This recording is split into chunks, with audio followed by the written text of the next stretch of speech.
షేక్ అన్వర్ గారి millionaires wealth creation workshop November 20న నిర్వహిస్తున్న ప్రోగ్రాంలో జాయిన్ అవ్వాలనుకుంటే వెంటనే సంప్రదించండి. Welcome to Suman TV. నేను మీ సుమన్ టీవీ నాగ్. ఎవరున్నా సరే ఇవాళ లోన్ ఫ్రీగా వచ్చేస్తుంది కదా అని ఈఎంఐలో కట్టుకోవచ్చు కదా అనుకున్నటువంటి ఒక్క ఆలోచనతో ప్రతి ఒక్కరూ లోన్కి వెళ్ళిపోతూ ఉన్నారు. అది 2 వీలర్ అయినా 4 వీలర్ అయినా అండ్ హౌస్ లోన్ అయినా సరే. దాని తర్వాత కుటుంబాలు దివాలా తీస్తున్నటువంటి పరిస్థితి. కుటుంబాలే దివాలా తీస్తున్నాయి. అది ఎన్ని రకాలుగా జరుగుతోంది, ఏమవుతోంది, దీనికి లీగల్గా రెమెడీస్ ఏమైనా ఉన్నాయనేది ఈరోజు మనతో పాటు ప్రముఖ అడ్వకేట్ శశికాంత్ గారు ఉన్నారు. అది వారి మాటలో తెలుసుకుందాం. Hello sir.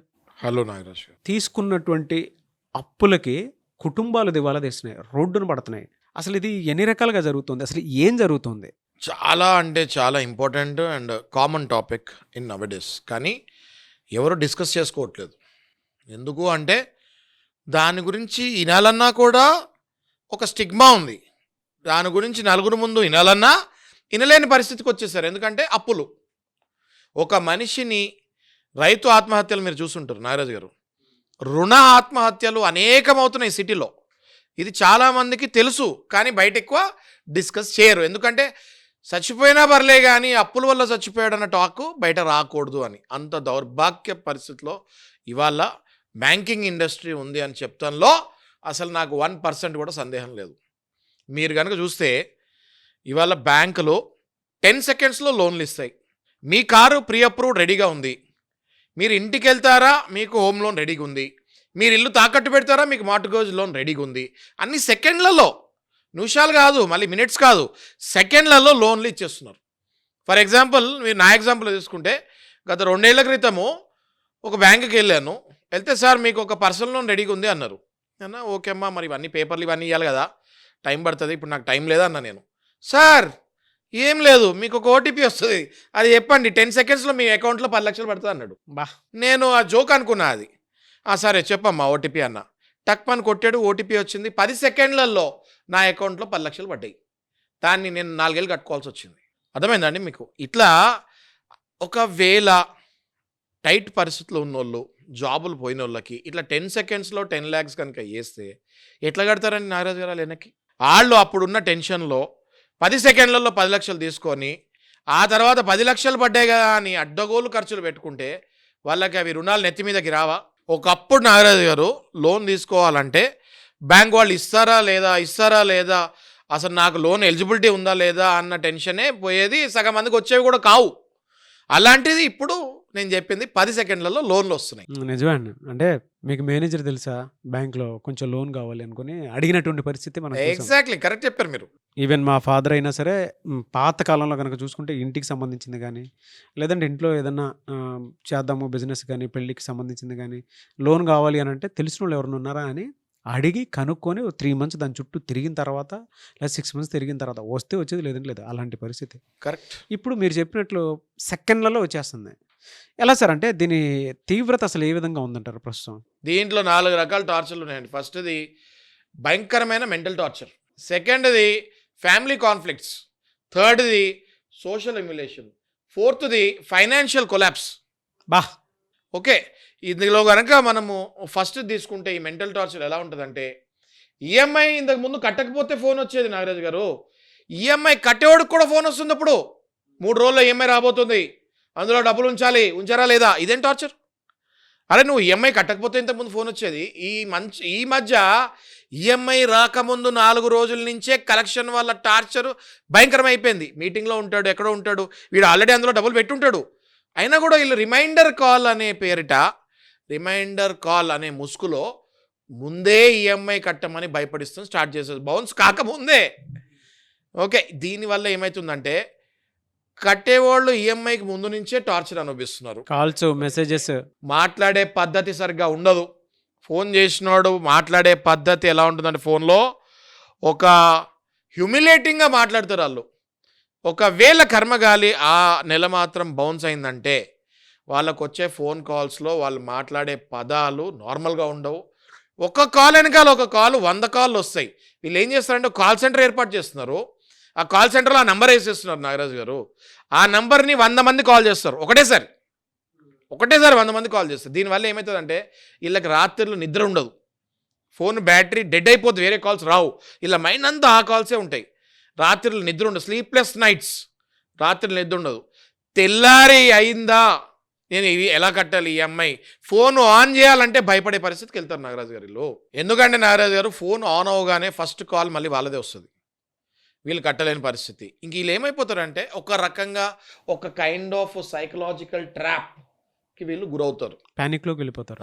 Panic, trauma, depression అన్నీ స్టార్ట్ అయిపోతాయి. వీళ్ళు ఒక కైండ్ ఆఫ్ సైకలాజికల్ ట్రాప్కి గురవుతారు. ఇంట్లో కూడా ఎవరికి చెప్పుకోలేరు నాగరాజు గారిలో, ఇంట్లో ఎవరికి చెప్పుకోలేరు. ఆఫీస్కి వెళ్తారు, పని చేస్తూ ఉంటారు, కానీ మైండ్ ఉండదు అక్కడ. ఇంటికి వస్తారు, భార్య పిల్లలు మాట్లాడుతుంటారు, కానీ మైండ్ ఉండదు అక్కడ. వీళ్ళు జస్ట్ ఒక రోబోలాగా బతుకుతూ ఉంటారు. They will live like a robot, ఒక ప్రాణం ఉన్న రోబోలాగా బతుకుతూ ఉంటారు వాళ్ళు. ఇలా ఆలోచనే ఒకటండి నాగరాజు గారు, రేపు ఎలా కట్టాలి, వీళ్ళ ఆలోచన ఒకటే, ఇంక వేరే ఆలోచన ఉండదు వీళ్ళకి, రేపు ఎలా కట్టాలి అన్నది. ఇది నేను చెప్పేది అవునా కాదా మీరు కింద కమెంట్ బాక్స్ చూడండి. అవునైతే జస్ట్ అవునని పెట్టండి. ఎంతమంది అవునులు వస్తాయి, కలెక్షన్లతో ఎంతమంది ఇబ్బంది పడుతున్నారో మీరు కింద కమెంట్ బాక్స్ చూస్తే తెలుస్తుంది. ఏ ఒక్కడు కలెక్షన్ వాడు ఆర్బీఐ గైడ్లైన్స్ ఫాలో అవ్వట్లేదు, ఏ ఒక్కడు ఫాలో అవ్వట్లేదు ఆర్బీఐ గైడ్లైన్స్. రెండోది ఫ్యామిలీ కాన్ఫ్లిక్ట్స్. ఏ రకంగా వీళ్ళు ఫ్యామిలీ కాన్ఫ్లిక్ట్స్ తెస్తారంటే, లోన్ ఇచ్చేటప్పుడు నాగరాజు గారు ఇంటికి వస్తారు, వాళ్ళు ఉంటే వాళ్ళ ఫోటో తీసుకొని వెళ్తారు. వాళ్ళు లేకపోయినా ఏమీ పర్వాలేదు మేడం, మీ ఫోటో అయినా తీసుకుంటామని చెప్పి ఫ్యామిలీ మెంబర్స్ ఫోటో కూడా తీసుకుంటున్నారు. బా ఈ మధ్య తీసుకొని లోను టకామని మధ్యాహ్నం కల్లా శాంక్షన్ చేసి టింగ్ మనీ మెసేజ్ వస్తుంది, మీ డబ్బులు క్రెడిట్ అయినాయి అని. అక్కడితో చాలా హ్యాపీగా ఉంటుంది. ఆ డబ్బు కనుక తిరిగి ఒక్క నెల ఒక్క రోజు కనుక లేట్ అయితే ఇట్లా టార్చర్ నార్మల్గా ఉండదు. ఇంటికి వస్తారు, కరెక్ట్గా భార్య భర్త కూర్చొని భోజనం చేసే టైం వాళ్ళు చూస్తారు, టైమింగ్. వాళ్ళకి ఆ పెయిన్ క్రియేట్ చేస్తే మళ్ళీ జాబ్ వాళ్ళకి నాగరాజు గారు, they want to create the pain. ఆ పెయిన్ క్రియేట్ అవ్వాలంటే కరెక్ట్గా భోజనం చేసే టైంకి వస్తారు, భార్య భర్త తలుపు కొడతారు. టైమింగ్ అనేది అనవసరం, వాళ్ళకి ఏది ఫాలో గారు, వాళ్ళు ఇష్టం వచ్చిన టైంకి వస్తారు, తలుపు కొడతారు, అప్పు గురించి మాట్లాడతారు, డిస్కషన్ స్టార్ట్ అవుతుంది. తీసుకునేటప్పుడు తెలీదా ఎలా కట్టాలని, కూర్చొని తినడానికి మాత్రం డబ్బులు వస్తాయి, మాకు కడతానికి డబ్బులు రావా నీకు, ఆ డబ్బులతోనే కదా తింటున్నావు అని అంటారండి నాగరాజు గారు. ఈ డైలాగులు చాలామంది కలెక్షన్ వాళ్ళు యూజ్ చేస్తారు, విచ్ ఇస్ వెరీ రాంగ్. అలా చేయగానే ఒక్కసారిగా భార్య భర్త ఇద్దరు పరువు, ఒకళ్ళ ముందు ఒకళ్ళు ఇద్దరు పరువు పోతుంది. మేజర్గా భర్త పరువు భార్య ముందు కంప్లీట్గా పోతుంది, సంక నాకిపోతుంది. అక్కడితో ఆగకుండా మీ పిల్లల్ని అక్కడ చదివిస్తానికి డబ్బులు బాగానే వస్తున్నాయి, వాళ్ళు బస్సులో వెళ్తున్నారు, బస్సులో వస్తున్నారు, బస్సుకు కడుతున్నారు, బస్సుకు కట్టకపోతే బస్సులో నుంచి దింపేరా అని ఇట్లాంటి మాటలు మాట్లాడేసరికి ఆ తల్లి హృదయం కూడా చీలిక అయిపోతుంది. దాంతో ఆడు వెళ్ళిపోతాడు అక్కడి నుంచి. దాని తర్వాత వీళ్ళిద్దరి మధ్యలో డిస్కషన్ స్టార్ట్ అవుతుంది. ఎందుకండి అప్పు చేస్తారు అని భార్య అంటది. ఎందుకు నాన్న అప్పు చేస్తావు, వాడు వచ్చి మన పరువు తీస్తాడు కదా అని అంటారు. వీళ్ళెవ్వరికి అర్థం కానిది, ఆయన అప్పు చేసేది వీళ్ళందరి గురించే. కానీ ఆ మూమెంట్లో ఆ హీట్కి భార్య, పిల్లలు, తల్లితో సహా అందరూ అడుగుతారు, ఎందుకురా అప్పు చేస్తావు అని. ఆ భర్త, కొడుకు, ఆ తండ్రి పడే మనోవేదన అంతా ఇంత కాదు నాగరాజు గారు, అంతా ఇంత కాదు. వీళ్ళు కేవలం కలెక్షన్ వల్ల టార్చర్ వల్ల వీళ్ళు కంప్లీట్గా పిల్లలు, భార్య, తల్లి అందరూ కలిసి నేను ఎందుకురా అప్పు చేసావు, ఎందుకు అప్పు చేసావు అని అనటం వల్ల ఈ మనిషి కంప్లీట్గా ఐసోలేట్ అయిపోతాడు. ఇంటి నుంచి బయటకి అడుగు పెట్టాలంటే 100 సార్లు ఆలోచిస్తాడు. ఆఫీస్కి వెళ్తాం మానేస్తాడు, బంధువుల ఫోన్లు ఎత్తుతాం మానేస్తాడు, సొంత అన్నదమ్ములు, సొంత అక్క చెల్లెలు ఫోన్లు ఎత్తుతాం కూడా మానేస్తాడు. ఎందుకంటే వాళ్ళు అడుగుతారు, ఎందుకు బయటకు రావట్లేదు, ఎందుకు ఆఫీస్కి వెళ్ళట్లేదు అని. కంప్లీట్గా he will isolate himself and ఒక రూమ్లో కూర్చొని ఉంటాడు, బయటకు అడుగు కూడా పెట్టాడు నాగరాజు గారు. It is nothing but it is getting in to complete deep depression which will lead to suicide symptoms. ఇళ్లలో జరుగుతున్నాయండి ఇది, మీరు కావాలంటే చూడండి నాగరాజు గారు, కింద ఎంతమంది అవును అవును అంటారో మీరు చూడండి. మూడో టార్చర్ నాగరాజు గారు, సోషల్ హ్యూమిలియేషన్. వీళ్ళు ఇంటి ముందుకు వస్తారు, గేట్ ముందుకు నుంచొని అరుస్తుంటారు, రేయ్ నాకు తెలుసురా నువ్వు లోపల ఉన్నావని, నాకు గొంతింటున్నావు అని కూడా తెలుసురా, నువ్వు కావాలని బయటకు రావట్లేదు, ఎన్ని రోజుల్లో అలా పిరికి పందలా లోపల ఉంటావు అని గేట్ దగ్గర అరుస్తారు నాగరాజు గారు. కొంతసేపు గేట్ దగ్గర అరిసి తర్వాత ఏం చేస్తారు, పక్కింటికి వెళ్తారు. వీడు ఫోటో మొదట్లో చెప్పే కదా ఫోటో తీసుకుంటారని, ఈయన ఫ్యామిలీదో, వీళ్ళు తెలుసా అండి మీకు అని అడుగుతారు. నిర్దాక్షిణంగా ఫోటో పక్కింట్లో చూపించి, వీడు ఒక పెద్ద దొంగ, వీడు మా దగ్గర డబ్బులు తీసుకున్నాడు, కట్టట్లేదు, వీడు ఒక పెద్ద దొంగ మీకు తెలుసా అని అడుగుతారండి. పక్కన వాళ్ళని, వెనకాల వాళ్ళని, ఇటుపక్కల వాళ్ళని ఎదురుగుండా వాళ్ళని ఇట్లా అడుగుతూ ఉంటారు. మనం అన్ని కిటికీలో నుంచి అప్పు తీసుకున్నాడు చచ్చిపోయినట్టు చూస్తూ ఉంటాడు బయటకి. చచ్చిన 7లా కిటికీలో నుంచి ఈడు వాళ్ళింటికి వెళ్ళాడా, ఈడు వీళ్ళింటికి వెళ్ళాడా, అబ్బా అనే లోపల నుంచి అనుకుంటూ ఉంటాడు. ఓకే, ఇది ఒక చాలా horrible humiliation what they do. అంతేకాకుండా ఇమీడియట్గా వాళ్ళ కాంటాక్ట్స్ అన్నీ వెళ్ళిపోతాయి. The moment you are taking a loan, మీ కాంటాక్ట్స్ అన్నీ వెళ్ళిపోతాయి వాళ్ళ దగ్గరికి. మీకు అసలు గుర్తు లేని చుట్టాలకు కూడా ఫోన్ చేస్తారు వీళ్ళు. మీ కాంటాక్ట్స్ నుంచి మీరు ఎవరికొతే మీరు ఫోన్ చేయరో వాళ్ళకు కూడా ఫోన్ చేసి, సార్ పలానా వ్యక్తి మీకు తెలుసా, వీడు పెద్ద దొంగ, వీడు పెద్ద లంగా, వీడు మా దగ్గర అప్పు తీసుకున్నాడు, వీడు వెనక్కి కట్టట్లేదు, వీడు మీ నెంబర్ ఇచ్చాడు, మీరు కడతారంట కదా, కావాలని. ఎందుకంటే వీళ్ళు వాళ్ళకి ఫోన్ చేయాలి. అదేంటండి మా ఫోన్ నెంబర్ ఇచ్చారేంటి, మేము చెప్పాము. They will create a panic in between loan తీసుకున్నవాడికి లోన్ తీసుకున్న చుట్టాలకి. ఇక ఒకళ్ళు ఇద్దరు కాదండి నారాజు గారు, ఇంపార్టెంట్ కాంటాక్ట్స్ అన్నిటికీ ఈయనను వదిలేసి వరుసగా ఇంకా వాళ్ళకి ఫోన్లు కొడుతూ ఉంటారు. దాంతో ఈయనకి చుట్టాల నుంచి ఫోన్లు వస్తూ ఉంటాయి. దానివల్ల ఈయన చుట్టాల ఫోన్లు ఎత్తుతాం కూడా మానేసి మొబైల్ని మళ్ళీ స్విచ్ ఆఫ్ చేసుకొని మళ్ళీ ఐసోలేట్ అయిపోయి మళ్ళీ డిప్రెషన్లోకి వెళ్ళిపోతుంది జరుగుతుంది. ఎందుకంటే నారాజు గారు మొత్తం అందరూ కూడా ఇంటి పక్కన అవ్వా అప్పులు చేశారంటారా వీళ్ళు, అవ్వా ఈడు అప్పులు చేశాడంటారా, అంటే ఆడికి అప్పులు ఉంటాయా లేవా అని అవసరం, ఇలా వాడి ముందే చెప్పుకుంటూ తిరుగుతూ ఉంటారు. కింద నేను చెప్పింది కరెక్ట్ అయితే కింద ఎన్ని కామెంట్స్ వస్తాయో మీరే చూడండి నాగరాజు గారు. వీళ్ళ ఆఫీసులలోకి వెళ్ళిపోతారు, గేట్ల దగ్గర కూర్చుంటారు, ఆయన ఉన్నాడా అని అక్కడ కూడా ఫోటోలు చూపిస్తూ ఉంటారు. మనకు ఫోన్లు వస్తూ ఉంటాయి లోపల కూర్చున్న వాళ్ళకి, మీ గురించి ఎవరు వచ్చారండి అని. బయటకు వెళ్తే కలెక్షన్ కూడా ఉంటాడు. ఇక్కడికి ఎందుకు వచ్చారా నాయన అంటే, సార్ మాకు ఎవరీ రైట్ ఉంది, మేము ఎక్కడికైనా ఎప్పుడైనా రావచ్చు, మీరు మా దగ్గర డబ్బులు తీసుకున్నారు అని రువాబుగా మాట్లాడతారు. ఆర్బీఐ గైడ్లైన్స్ అన్ని తుంగదొక్కుతారు. 4వ టార్చర్ నాగరాజు గారు, ఇది నార్మల్ టార్చర్ కాదు, దీంతో మొత్తం క్లైమాక్స్ క్లోజ్. ఇంకా ఎలా అంటే వీళ్ళే కలెక్షన్ వాళ్ళే వచ్చి, సార్ మీకు కావాలంటే ఇక్కడ ఇప్పిస్తాను, మీ దగ్గర బంగారం ఉంటే చెప్పండి, ఉత్తులో పెట్టిద్దాం, మన్నాపురంలో పెట్టిస్తా, నేను మీకు మంచి ఇంట్రెస్ట్ ఇప్పిస్తాను, అక్కడ కట్టుకోండి, మెల్లగా అక్కడ కట్టుకోవచ్చు అని వీళ్ళకి మాయమాటలు చెప్పి వీళ్ళకి మరన్ని అప్పులు క్రియేట్ చేసేది కూడా ఈ కలెక్షన్ వాళ్ళే. దాంతో ఏమవుతుంది అంటే వీళ్ళు భార్య దగ్గర ఉన్న బంగారము, తల్లి దగ్గర ఉన్న బంగారం కూడా తీసుకొని వెళ్ళి ఎక్కడో మన్నాపురంలోనో ముత్తులోనో పెట్టి ఆ డబ్బులు తీసి ఈ కలెక్షన్ వాళ్ళ టార్గెట్ రీచ్ అయ్యేటట్టు వాళ్ళు చేసుకుంటారు. ఇంకా దాని తర్వాత ఇంక వీళ్ళ జీవితంలో ₹1 కూడా ఇంట్లో మిగలదు.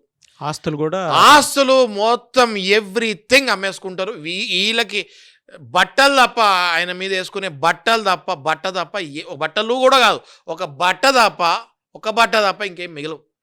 దాంతో ఏమవుతుందంటే పిల్లలు, భార్య, ఇంకా ఈయనంటే విరక్తి కలిగి ₹1 కూడా ఇంకా మనకు ఖర్చు పెట్టలేడు అనేసి పిల్లలు, భార్య, ఇంకా ఈయనంటే కొంతమంది, అందరిని అన్నట్లు నేను 99% మంచోళ్ళే ఉంటారు, కానీ కొంతమంది మాత్రం ఇంక ఈయన ₹1 కూడా ఖర్చు పెట్టలేడు, నాకు ఇంక ఈయన అనవసరం, పిల్లలతో సహా ఈయన అనవసరం అనుకొని భర్తని ఒంటరిగా చేసి ఆ ఇంట్లో వదిలేసి వెళ్ళిపోతాం జరుగుతుంది. లేదా ఒక రూమ్లో వేసి తాళం వేసేస్తాం జరుగుతుంది. ఎందుకంటే భర్త పరువు పోయింది, పోని మా పరువైన ఉండాలని ఆయన్ని బయటకు రానికుండా చేసేది ఈ భార్య, పిల్లలే.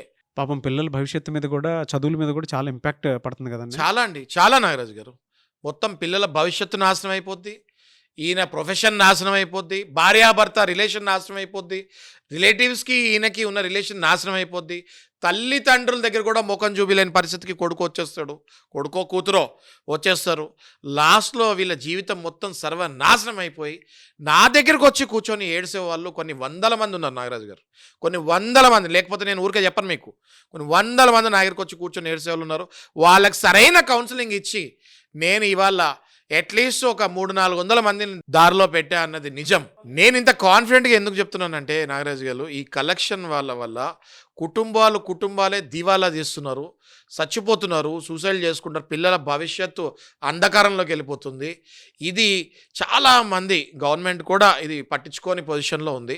కాబట్టి దీనికి ఒకటే ఒక సొల్యూషను, మంచి అడ్వకేట్ని కలవాలి, మనోధైర్యం పెంచుకోవాలి, కోర్టుకు వెళ్ళాలి, టైం తీసుకోవాలి, మళ్ళీ మీరు లైఫ్లో బౌన్స్ బ్యాక్ అవ్వాలి. మీరు చెప్పింది కరెక్టే సార్. అంటే ఇవాళ ఫ్యామిలీసే బ్యాంక్రప్సీకి వచ్చేసినటువంటి పరిస్థితి, మొత్తం దివాలా తీసి బయటకు వచ్చేస్తున్నారు ఈఎంఐ అప్పులు తీర్చుకోలేక. బట్ మీరు ఇందాక ఒక మాట అన్నారు, ఏదన్నా మనోధైర్యం పెంచుకొని మీలాంటి అడ్వకేట్స్ తోటి కొంచెం ఉన్నట్టు మాట్లాడి క్లియర్ చేసుకోగలిగితే చాలా మంచిది. కరెక్ట్ అండి. ఎనీవే సార్ థ్యాంక్ యూ అండి. మీరు కళ్ళకి కట్టినట్టు చూపించారు నిజంగా. ఆ కలెక్షన్ ఏదో మీరే చేసుకొని వచ్చినట్టే అన్నట్టే ఉంది మొత్తం. అంటే వాళ్ళని మీరు ఇన్ని కేసెస్ చూసారు కాబట్టి మేబీ అంత ఎగ్జాక్ట్‌గా చెప్పగలిగారేమో గానీ, ఇలా ఉంటారా అన్నట్టు అనిపించిందండి నాకైతే. కరెక్ట్ అండి. దీంతో ఇబ్బంది పడేటువంటి వాళ్ళు నాకు తెలిసి కామెంట్ బాక్స్‌లో పెట్టేటువంటి వాళ్ళు చాలా ఎక్కువ మంది ఉంటారు. నిజం మా జీవితంలో ఇది జరిగింది అనేది. ఎనీవే సార్ థ్యాంక్ యూ అండి. Thank you so much Shashikanth garu. Suman టీవీలో మీ పర్సనల్ అండ్ బిజినెస్ ప్రమోషన్స్ కోసం కింది నెంబర్కి కాంటాక్ట్ చేయండి.